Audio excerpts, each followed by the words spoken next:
നമസ്കാരം. മലയാളി വാർത്തയിലേക്ക് സ്വാഗതം.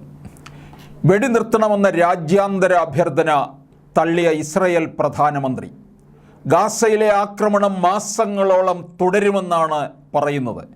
ഹമാസിനെ ഇല്ലാതാക്കുക എന്ന ലക്ഷ്യം നേടാൻ സമയമെടുക്കുമെന്നതിനാൽ യുദ്ധം നീളുമെന്ന് ഇസ്രായേൽ സൈനിക മേധാവി കഴിഞ്ഞ ദിവസം പറഞ്ഞത് തന്നെയാണ് TV പ്രസംഗത്തിൽ നെതന്യാഹു ആവർത്തിച്ചത്.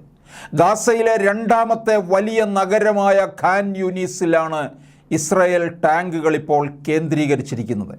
ഇവിടെ ഹമാസുമായുള്ള തെരുവ് യുദ്ധം തുടരുന്നതിനിടെ സെൻട്രൽ ഗാസയിലെ അഭയാർത്ഥി ക്യാമ്പുകളിലടക്കം കനത്ത ബോംബാക്രമണമാണ് കഴിഞ്ഞ രാത്രിയിലും ഇസ്രായേൽ നടത്തിയത്. അധിനിവേശ വെസ്റ്റ് ബാങ്കിലെ തുൽക്കരീം, നൂർ ഷംസ അഭയാർത്ഥി ക്യാമ്പുകളിൽ നടത്തിയ വെടിവയ്പിൽ 17 പേർക്ക് പരിക്കേറ്റു. ഇസ്രായേൽ ആക്രമണത്തിൽ ഇതുവരെ 21,822 പലസ്തീൻകാർ കൊല്ലപ്പെട്ടു. ഇതിൽ 70% സ്ത്രീകളും കുട്ടികളുമാണ്.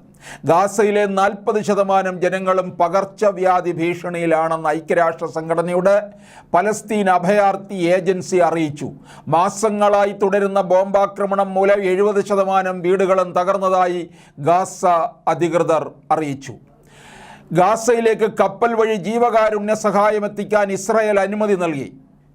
സൈപ്രസ് തുറമുഖമായ ലർനാഗയിൽ നിന്ന് പുറപ്പെടുന്ന കപ്പൽ 370 കിലോമീറ്റർ അകലെയുള്ള ഗാസ തീരത്തെത്തും. 4 യൂറോപ്യൻ രാജ്യങ്ങളുടെ നേതൃത്വത്തിലുള്ള ദൗത്യത്തിനാണ് അനുമതിയെന്ന് ഇസ്രായേൽ വിദേശകാര്യമന്ത്രി അറിയിച്ചു. 2007 ഗാസയുടെ ഭരണം ഹമാസിന് ലഭിച്ചതിന് ശേഷം ഇതാദ്യമായിട്ടാണ് മെഡിറ്ററേനിയൻ സമുദ്രപാത ഇസ്രായേൽ തുറന്നു കൊടുക്കുന്നത്. ഇസ്രായേൽ ഉപരോധം മൂലം ഈജിപ്ത് വഴിയാണ് നിലവിൽ ഗാസയിലേക്കുള്ള സഹായങ്ങൾ എത്തുന്നത്.